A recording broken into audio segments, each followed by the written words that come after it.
اور ہم نے فرعون کو اپنی سب نشانیاں دکھائیں مگر وہ تکذیب اور انکار ہی کرتا رہا۔ کہنے لگا کہ موسیٰ، کیا تم ہمارے پاس اس لیے آئے ہو کہ اپنے جادو کے زور سے ہمیں ہمارے ملک سے نکال دو؟ تو ہم بھی تمہارے مقابل ایسا ہی جادو لائیں گے، تو ہمارے اور اپنے درمیان ایک وقت مقرر کر لو کہ نہ تو ہم اس کے خلاف کریں اور نہ تم، اور یہ مقابلہ ایک ہموار میدان میں ہوگا۔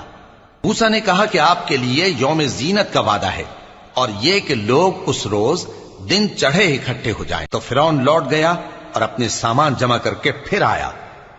موسیٰ نے ان جادوگروں سے کہا کہ یہ تمہاری بربادی ہوگی، اللہ پر جھوٹ نہ باندھو، وہ تمہیں عذاب سے فنا کر دے گا، اور جس نے جھوٹ باندھا وہ نامراد رہا۔